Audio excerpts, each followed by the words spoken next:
네, 이제는 뉴스 정면 승부 2부 정면 인터뷰 순서입니다. 자, 이제 7시에는 국민의힘 윤리위원회가 이준석 대표의 성상납 증거인멸 의혹에 대한 징계 여부를 논의할 예정입니다. 경고 이상의 징계가 나오리란 전망을 하는 분들도 있지만은 또 오늘 중으로 결과가 나오지 않을 수 있다라는 의견을 낸 분이 있습니다. 오늘 직접 목소리를 들어보도록 하겠습니다. 김용태 국민의힘 최고위원 스튜디오에 나오셨습니다. 안녕하세요. 네, 안녕하십니까. 네. 김용태 국민의힘 최고위원입니다. 예, 자, 김 의원님, 자 오늘 논의에서 징계 여부가 발표되기 어려울 수 있다 이렇게 말씀을 하셨는데 왜 그런 걸까요? 늘 이렇게 말씀드리면 또 이해관이다, 뭐 이준석계다라고 하면서 사람들 공격을 하는데 예. 전혀 그렇지 않고요. 저는 늘 상식과 원칙적인 측면에서 말씀을 드리려고 합니다. 그러니까 두 단계에서 좀 생각을 해봐야 되는데요. 첫 번째 단계는 이제 성상납 의혹에 대한 여부입니다. 그러니까 당 대표가 정말 성상납을 받았나 안 받았냐가 지금 수사기관에서 수사 중이고요. 저조차도 여기에 대한 모르죠. 당 대표만 알고 여기에 대해서 수사기관이 빨리 결과를 내줘야 된다고 생각합니다. 두 번째 단계가 이제 윤리위가 판단하려는 증거인멸교사 의혹인데요.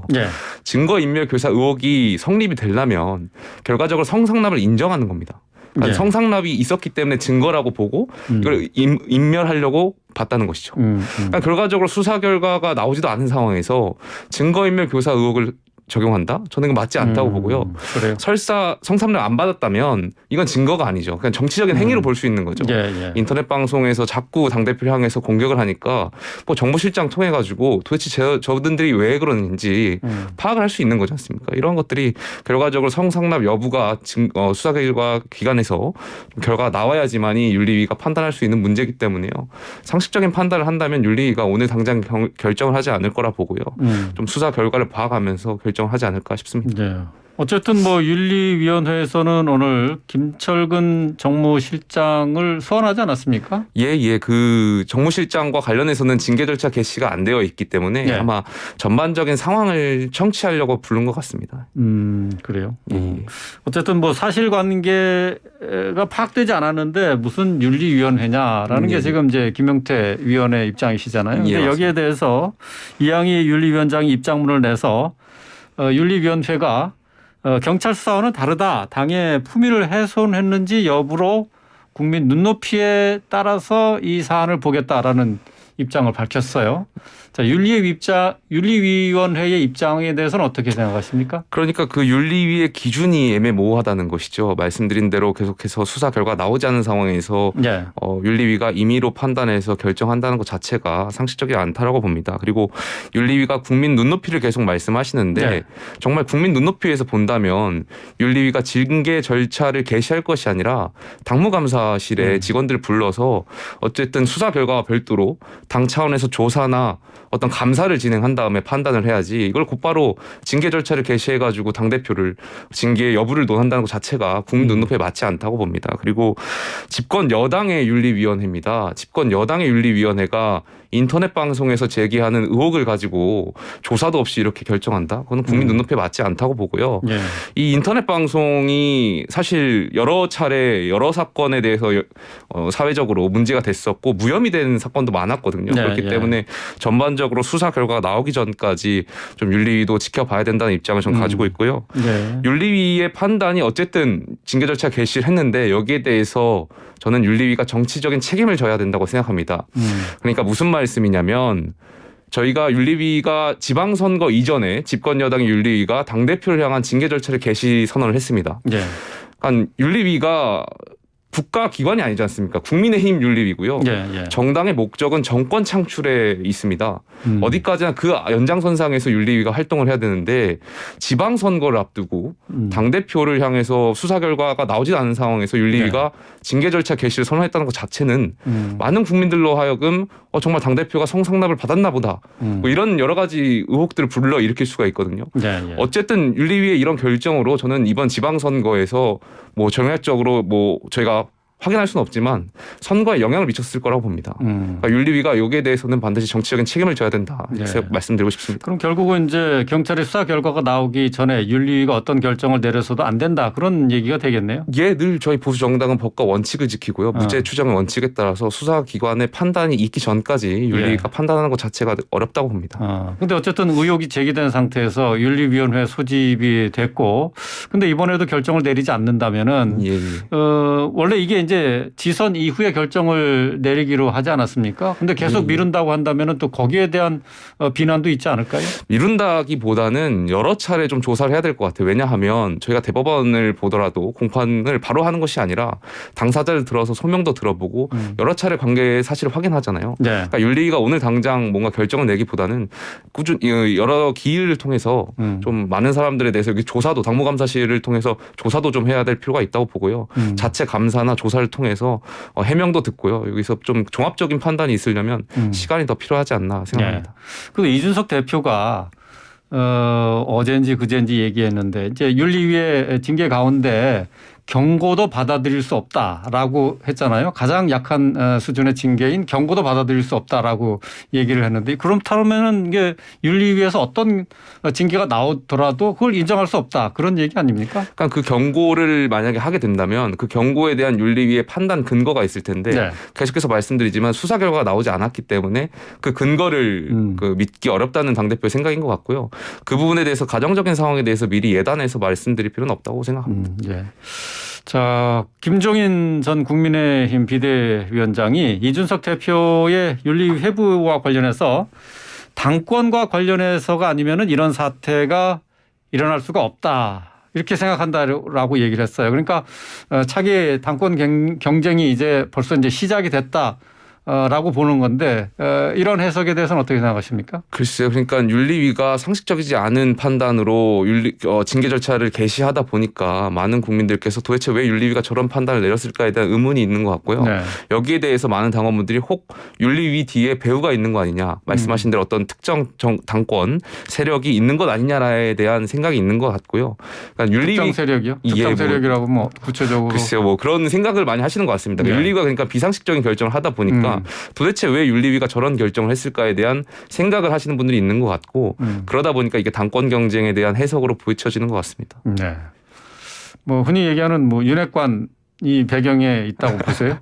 글쎄요, 뭐 거기까지는 저도 윤리위의 입장을 좀 들어봐야 될 것 같습니다. 또 더불어서 윤리위원회가 이제 이준석 당 대표에 대해서 징계 결정을 내릴 경우, 그러니까 가장 약한 수준의 이제 경고가 나올 경우라도 당에는 치명적인 결과를 가져올 수 있다 이렇게 예상을 했거든요. 저는 치명적인 결과가 아니라 이거는 정당 민주주의의 훼손이라고 생각합니다. 정당 민주주의의 훼손이다. 왜냐하면 뭐 의미는 그렇게 부여할 수 있겠지만은 당의 그 실질적인 상황이 어떻게 어떤 상황으로 전개되리라 이렇게 그러니까 절차적으로 하자가 된다고 발생하는데 국민과 당원이 뽑은 당 대표를 지금 말씀하신 대로 수사가 진행 중이고 여기에 대해서 피해자도 없는 상황이고요. 인터넷 방송의 의혹만 가지고 윤리위가 판단하는 것 자체가 저는 정당 민주주의가 훼손되고 말씀하신 대로 정당의 저희 국민의힘의 지도부에 굉장히 큰 영향력을 미치겠죠. 앞으로 말씀하신 대로 뭐 당권 경쟁이라든지 뭐 당대표가 거리하게 된다면 정말 글쎄요. 저는 집권 여당의 당대표가 이렇게 의혹만으로 윤리위가 판단하는 것 자체가 글쎄요. 저는 좀 적절하지 않다라고 생각됩니다. 대선과 지방선거를 이긴 정당인데도 지금 민주당 못지않게 당내 상황이 복잡하고요. 분열 양상을 보이고 있는데 또 최고위원 추천을 둘러싸고 이준석 대표와 안철수 의원 간의 갈등도 점점 더 심각해지고 있는 양상이에요. 자, 이 부분에 대해서는 어떻게 생각하십니까? 뭐 늘 정치라는 것이 권력 다툼이 있는 거기 때문에요. 거기 그 연장선상에서 바라봐 주시면 좋을 것 같고요. 근데 안철수 의원과 관련해서 이제 최고위원회 당내의 최고위원회 추천과 관련해서 지금 갈등이 있는데 제가 계속해서 말씀드리지만 제가 정치하는 목적 중에 하나가 절차 민주주의를 지켜야 된다고 생각하거든요. 안철수 의원께서 추천하신 두 분 몫은 그래서 저는 절차적 정당성이 확보되지 않았다고 생각합니다. 아, 그래요? 왜냐하면 왜냐하면 저희 국민의힘은 국내 당과 합당을 한 것이지 안철수 의원 개인과 합당한 것이 아니거든요. 네. 안철수 의원이 이 두 분을 추천하게 된 배경을 좀 저희한테 설명해 주실 필요가 있고요. 두 분을 추천할 때 적어도 민주적인 절차를 거쳐야 된다고 저는 생각하거든요. 민주적인 절차? 예, 예를 들면 가령 과거 국민의당의 주요 당직자들과 상의를 거친다든지요. 아니면 과거 국민의당 출신의 원내 의원이 3분 정도 계신데 이 3분을 통해서 의견을 수렴한다든지 이런 절차적인 과정, 민주적인 절차에 따라서 추천을 저희 국민의힘에 해야 되는데 제가 알기로는 이런 과정을 안 거친 것으로 알고 있습니다. 그러니까 안철수 의원 개인이 추천하신 걸로 알고 있어서 저는 이건 절차적으로 문제가 있다고 보고요. 그래서 안철수 의원께서 그러니까 국민의당 의원들의 그러니까 전 국민의당 의원들의 의견을 수렴했어야 된다. 걸로 저는 알고 그런 있습니다. 말씀이다. 그렇기 이거죠? 때문에 그 뭐 3분의 의견을 좀 더 수렴해서 좀 최소한의 민주적인 절차를 거쳐서 추천하는 것이 전 절차 정당성에 맞다고 봅니다. 그러니까 절차에 문제가 있었다는 얘기네요. 그러니까 추천한 인물의 문제가 저는 아니고 인물은 제가 평가할 건 아니라고 보고요. 절차의 정당성을 전 문제를 계속 삼고 있습니다. 그렇군요. 정점식 의원이나 이제 김윤 국민의당 서울시당 위원장 이 사람들의 문제가 아니라는 말씀이신데 맞습니다. 절차적 정당성을 좀 갖춰서 추천을 했어야 된다.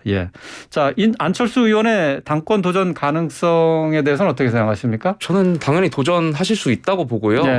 안철수 의원께서는 대권 주자셨고 3선 의원이시고 그분이 가진 어떤 생각이나 철학을 비춰봤을 때 당연히 당권에 도전하실 수 있다고 봅니다. 다만 많은 당원분들께서 또 국민들께서 좀 안철수 의원에 대해서 좀 답답함을 느끼시는 것이 많은 기자분들이 안철수 의원께 이제 당권에 도전할 것이냐는 질문 많이 하시는데 누가 봐도 당권에 도전하실 거라고 생각하는데 안철수 의원께서는 계속 빙빙 돌려서 말씀하시니까 여기에 대해서 좀 저는 국민들과 당원분들께 좀 이기심과 이런 권력 의지를 비춰주실 필요가 있다고 봅니다.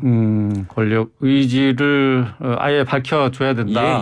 그게 저는 아직 저 당권 도전할 그 상황은 아니고 지금 전당대회가 내년에 전당대회가 예정대로라면 있으니까요. 거기에 대해서 벌써 1년밖에 남지 않은 상황에서 전당대회를 준비할 수도 있고요. 누가 봐도 안철수 의원 정도의 능력이시라면 당권을 당연히 1년 밖에라고 하지만 1년씩이나 남아있다 이렇게 볼 수 있는 거 아닌가요? 글쎄요.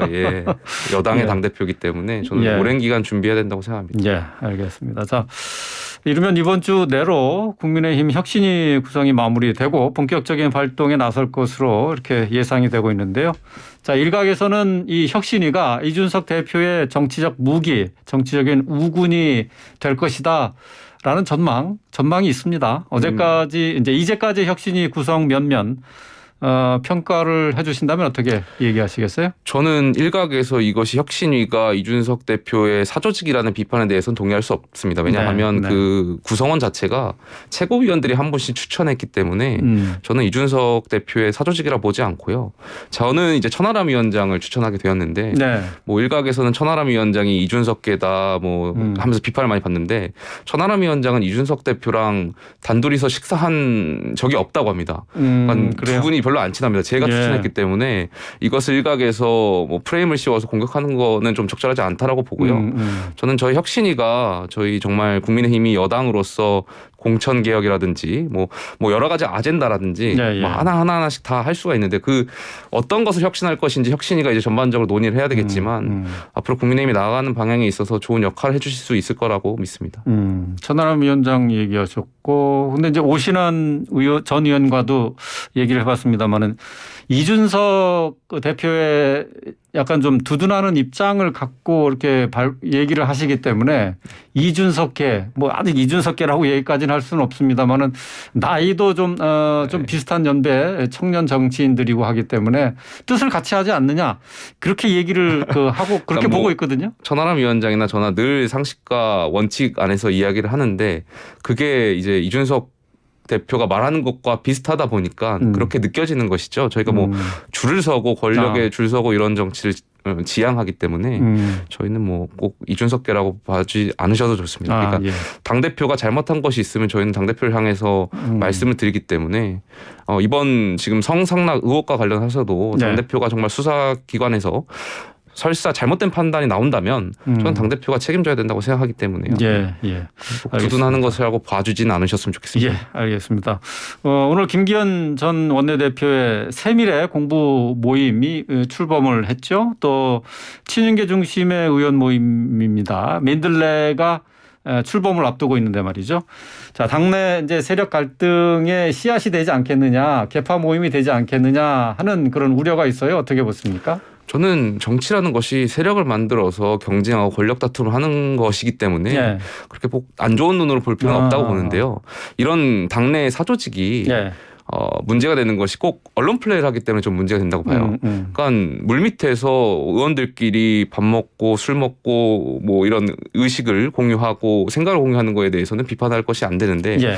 본인들 계속 언론 플레이하고 보도자료 배포하고 특정 어떤 사안에 대해서 이런 사조직이 규합된 목소리를 낸다면 그거는 비판받아야 된다는 소지가 있다고 보고요. 근데 아직 지금 김기현 대표께서 하시는 이 조직이 뭐 그런 활동을 하지 않았으니까요. 공부 모임이라고 저는 보고 있고요. 앞으로 당의 어떤 의원분들의 역량을 강화하는 데 역할을 해주셨으면 좋겠습니다. 그러니까 언론 플레이를 하면서 그 모임의 어떤 집단 이익을 위해서 활동하는 것이 아니라면은 바람직하다. 예, 그렇게 말씀을 정리를 하면 되겠네요. 예. 알겠습니다. 오늘 말씀 여기까지 듣겠습니다. 말씀 잘 들었습니다. 네, 감사합니다. 김용태 국민의힘 최고위원이었습니다.